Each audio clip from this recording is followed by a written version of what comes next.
Team Liquid answers back to Dignitas' call here as they tie up the series 1-1, and we're going to a game number 3.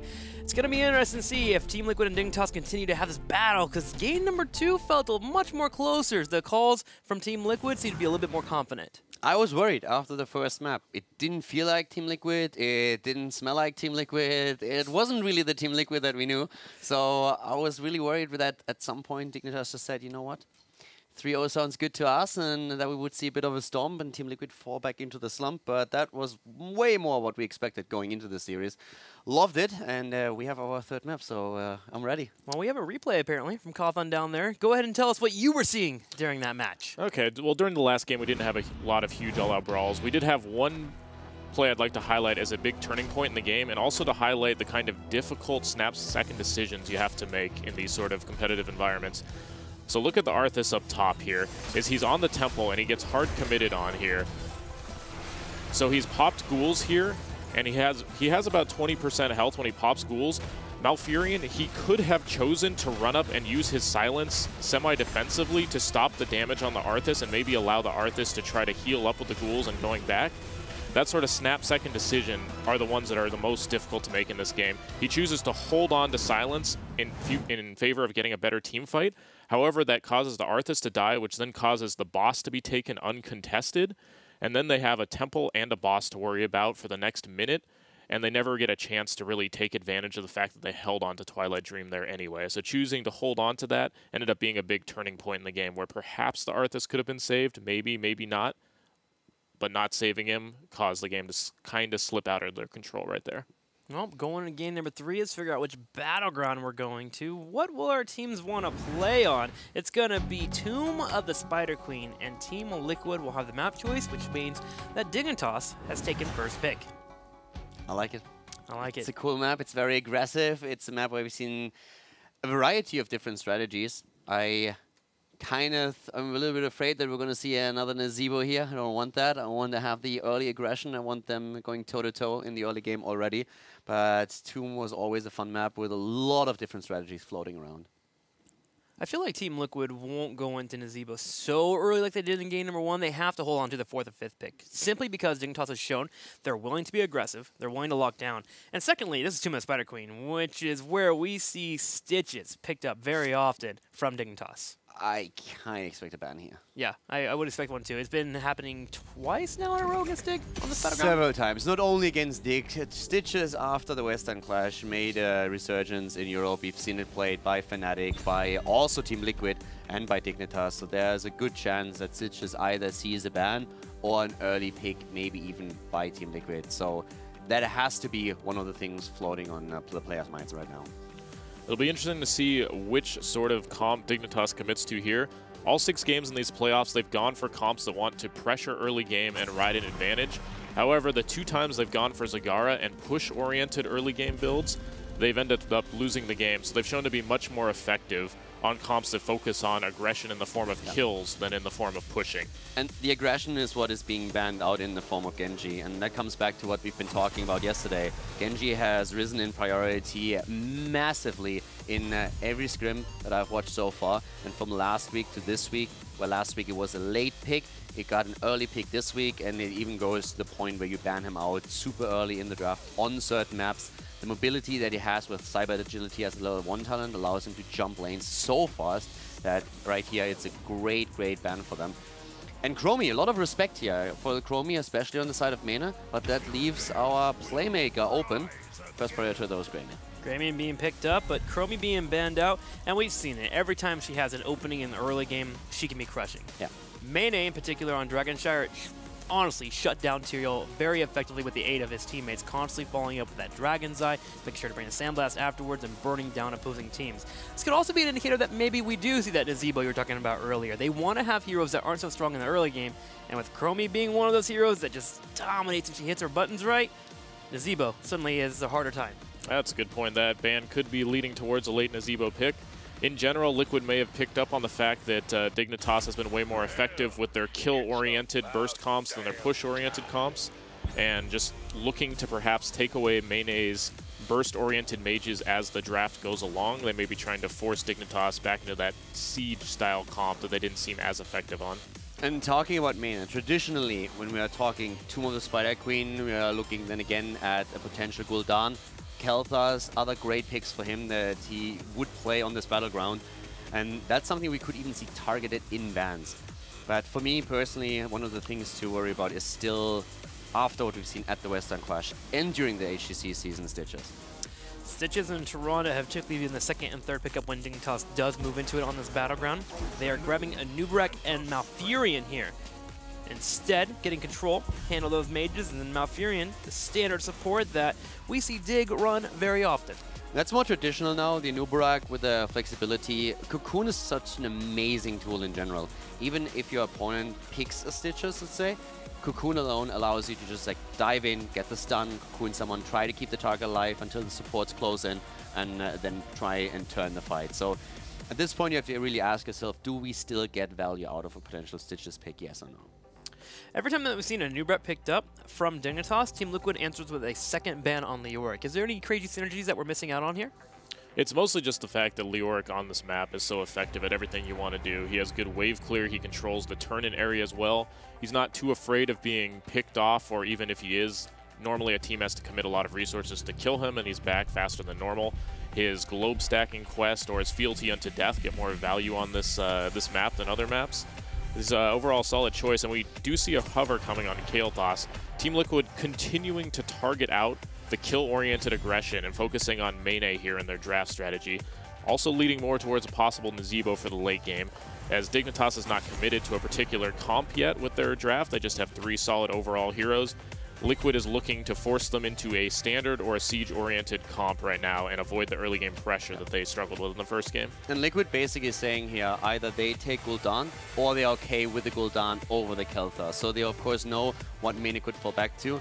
There's always other heroes they can branch out into, we talked about this, but it's a very high chance that Gul'dan is going to make an appearance here. And it's actually interesting to see that he is so low at this point in priority, considering what we've seen throughout the season.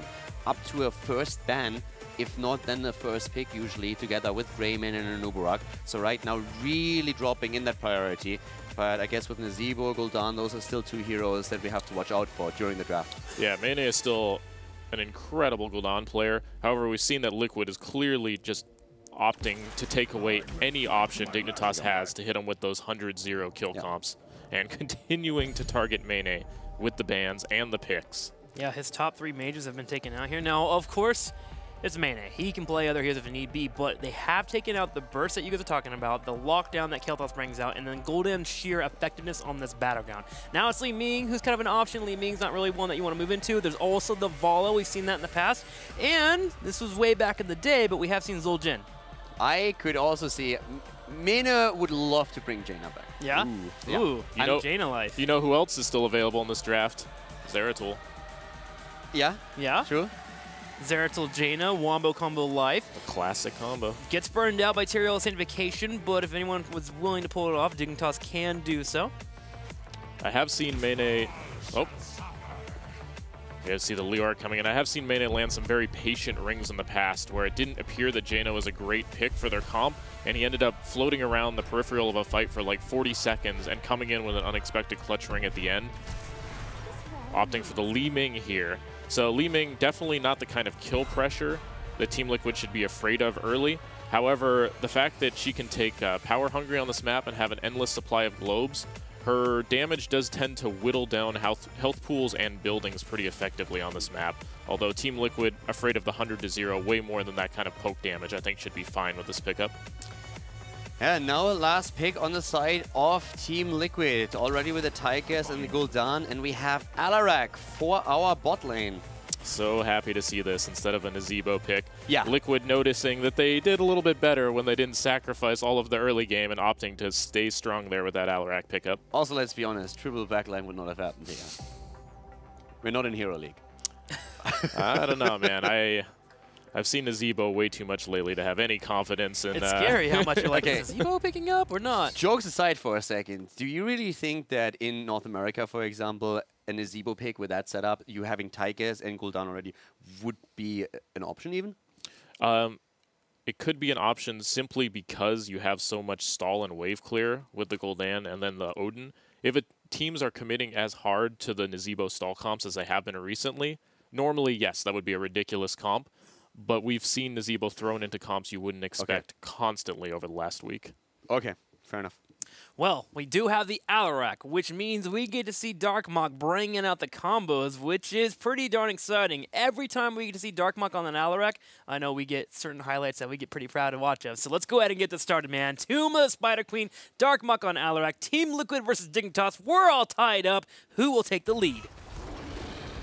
Tomb of the Spider Queen is the third map in the series. The series is tied. Team Liquid going up against Dignitas. And to the left side of Tomb, we have Hazovs on Taika, Splendor on Rega, Blumby on Tyrael, Nurok on Gul'dan, and last but not least for the Germans, it is Darkmok on Alarak. Team Dignitas on the right side. Bakery will be playing Malfurion, JPL on the Anubarak, Snitch on Greymane, Zelia will be playing Leoric, and Mane will be on Li Ming.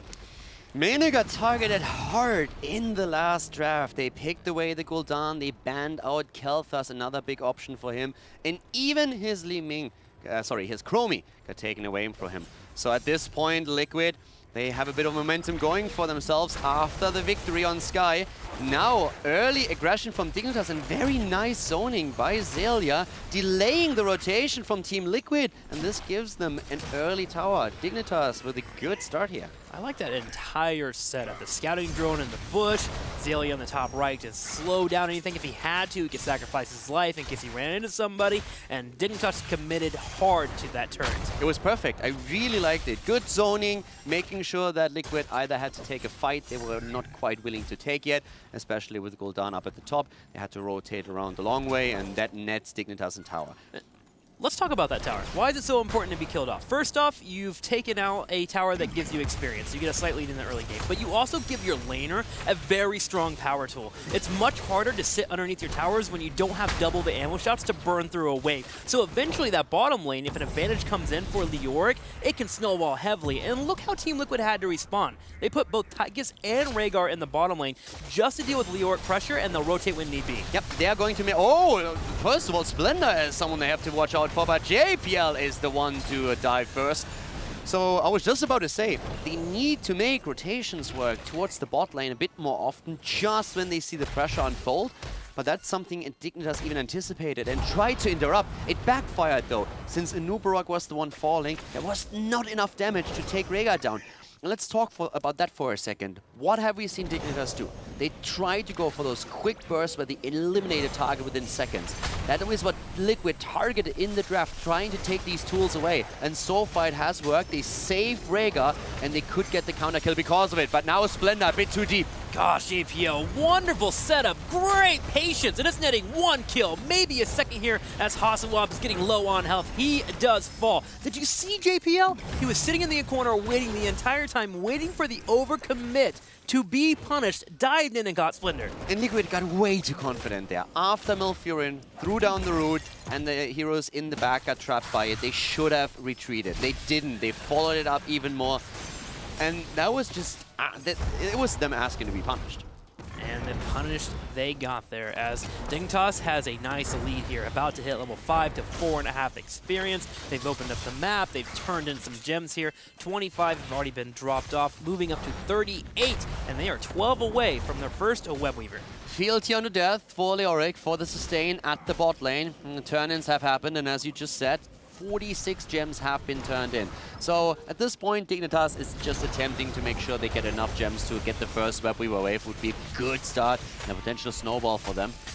So it needs to be a bit careful with their positioning at the front. But we also have now Liquid with the bigger they are on Tigers. And this is going to put more pressure onto Anubarak and Leoric at that front line to be burned down, especially if Alarak is also top of that, able to hit a combo. Really good combo, especially with the Corruption that can come out from Gul'dan and a couple of Fell Flames. The next thing you know, you get hit with a Corruption, 3 beats, and you get burned down by Tychus, and that is a dead warrior. Now, Team Liquid is desperately trying to fight here to stop the turn-in from being too early, but Dignitas is able to sneak it in the top, and they'll have Web Weavers pushing in all 3 lanes. It's not a question of how well you can defend against this.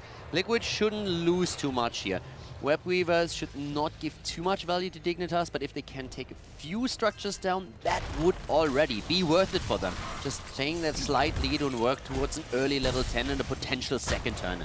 Everything Dignitas has done today has really screamed to me that they are just trying to get to 10 first before their opponents and try to get fights from that 10 to 9 level where they're ahead of their opponents. And same is being echoed true here.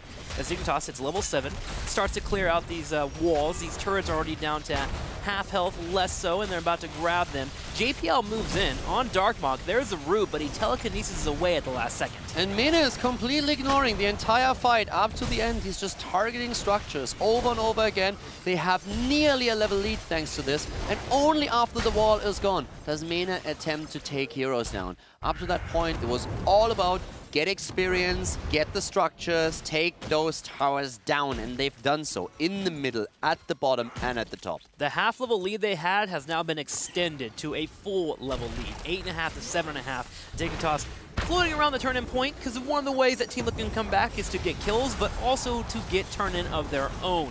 Dignitas looking for a flight here as they have Blumby locked down. He's low on health. He falls. More members taking damage as Nurok is being dived upon. Nurok also taken out, and oh my god, Liquid are about to lose Alarak as well. Dignitas is rolling with the momentum here. 5 kills against 1. He's probably a little happy that all of those mages got banned out. He's able to play Li Ming, and when he gets on Li Ming, it is quite the treat. Hitting perfect orbs there as well as the missiles, securing multiple kills. Man, it's just a beast. This guy is just popping off on the Li Ming at this point, and he is doing extremely well. The experience lead is insane. This is Tomb, one of the most snowballiest maps we have in the pool, if you can play it right with your turn-ins. And right now, Liquid, they have no option to control these turn-in points, with Dignitas being about to hit level 10. This is, for Liquid, a pretty huge disaster this early in the game. Coming back into this is going to be very difficult. Quite lethal, actually, here. 10 now hitting. There is enough gems for a turn-in too, if Dignitas elects to move down and get those turn-ins, and they should, as they would love to move into breaking down the forts, and if Team Liquid missteps ever. And if Tomb comes out, an engagement goes out, and we're going to have the fights occurring. It will be Cocoon, once again, for our Nubrak. So Liquid has only one job at this point. Camp taken as well, perfect timing with the turn-in. Doesn't get better for Dignitas. Liquid needs experience. Try to stay alive, don't lose heroes. Attempt to save as many structures as you can, but do not die. Once you have 10, you can make your move. You have a bit of a window until your opponent hits 13. That's what they need to try and do here. But look at these combos. And Nubarok, Burrow, stun, root on point, and Mena just focusing on that one target. That's what they're trying to do here. Cocoon has been popped, Splinter is locked down, and Tomb over the wall, Zelia. Calm down. He locks down the Rhaegar, and Dignitas gets the kill.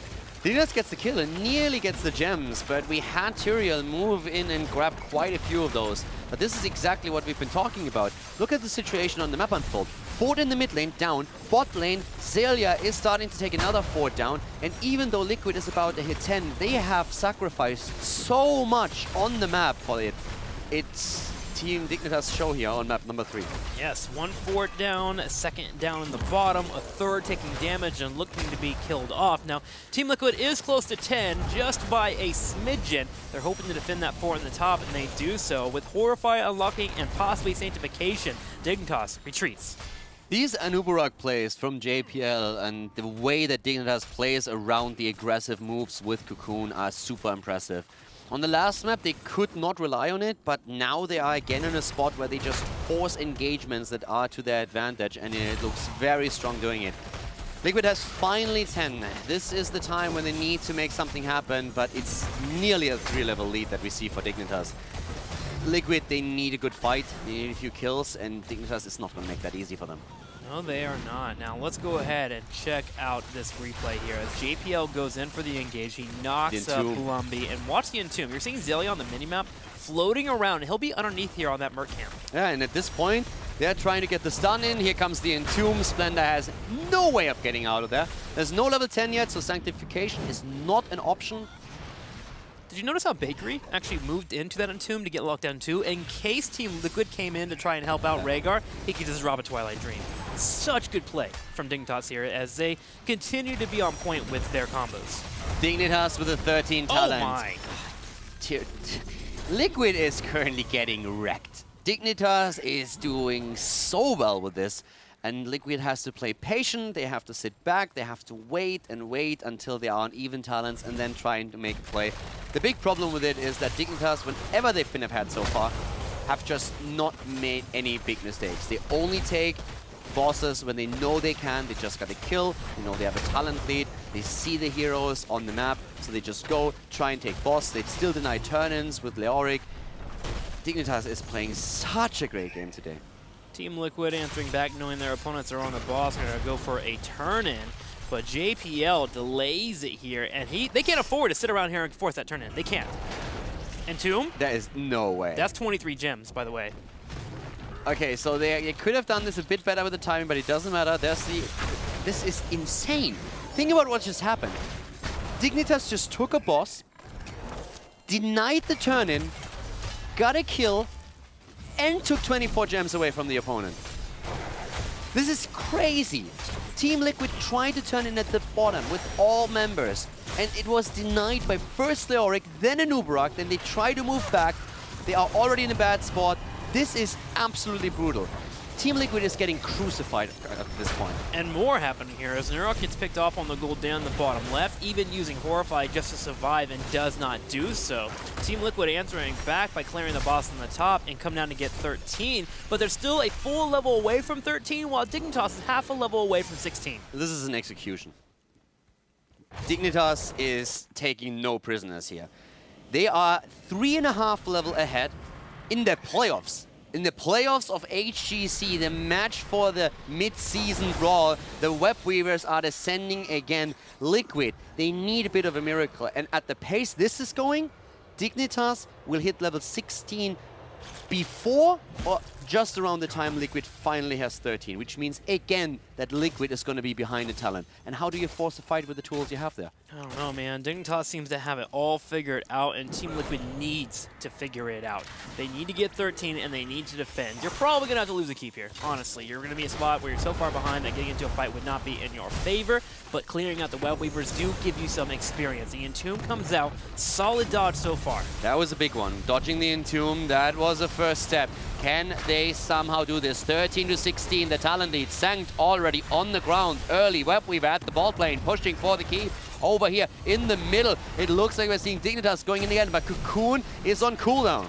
Darkmog does bring out Silence. They are hitting upon Leoric. He gets low on health. They defend the keep in the middle, but they have to decide they either fight now or run to the bottom lane. They decide to go to the bottom lane as the Web Weaver was applying pressure to the keep. Tigers with the defense, the rest in the middle, posturing around. Zelia looking, 30 seconds for Entomb.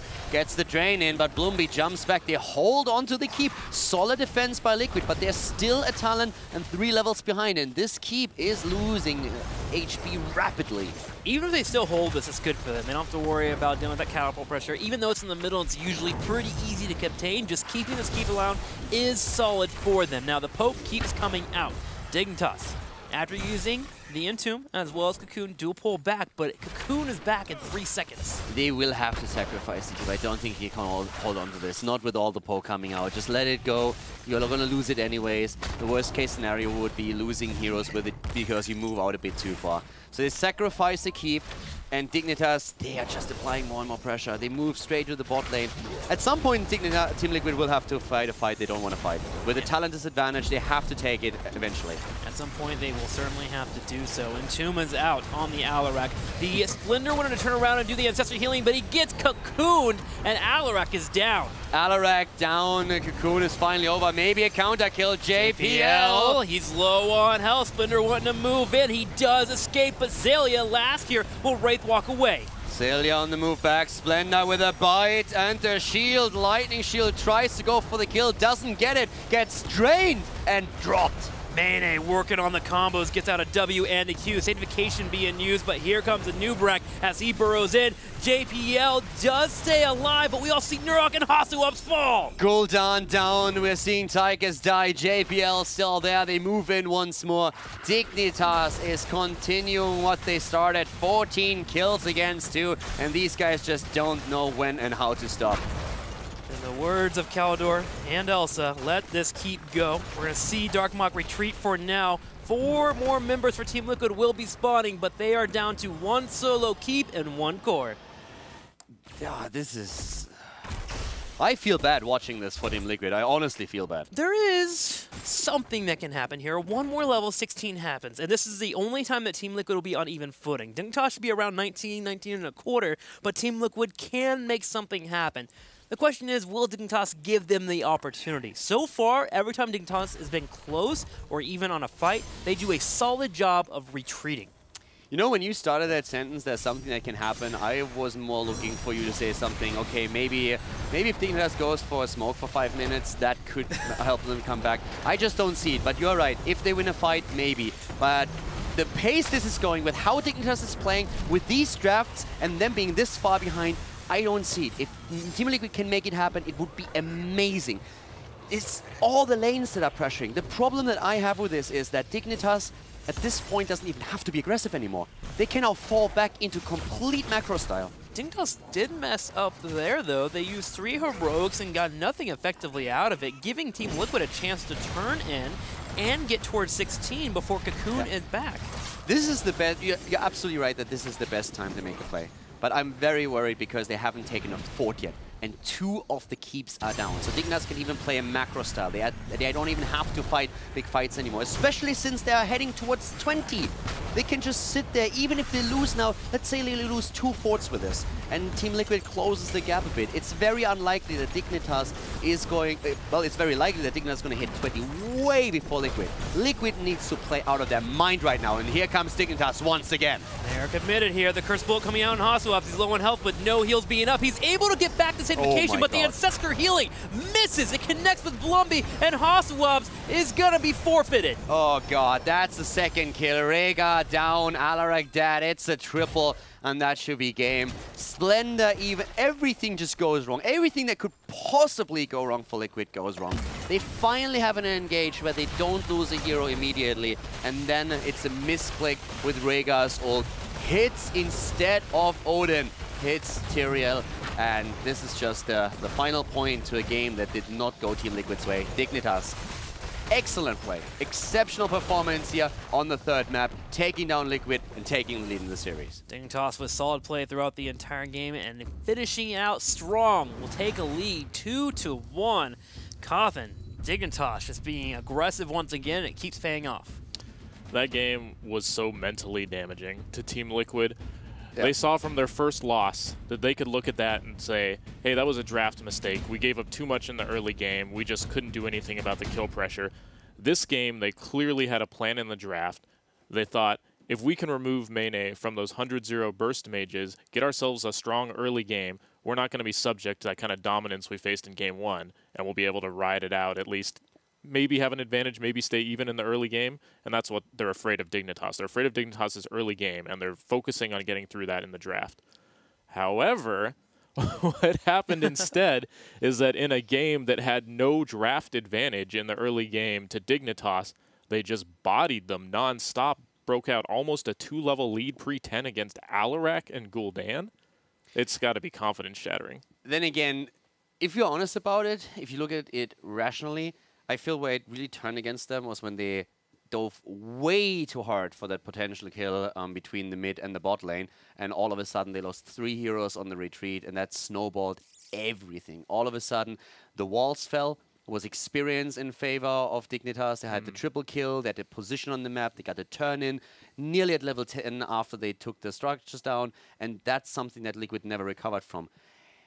It was just a beatdown from that point on, but if Liquid, who looked good at the very, very beginning of the game, if they can just not get greedy for that potential kill, themselves, yeah, and just play to the strength, then I feel they have a chance there. But once that happened, Dignitas just allowed nothing. It was perfect. Well, Kaufman has a treat for you guys. We have a replay. We can look at Team Liquid and Dignitas and see where this dominance is really coming from.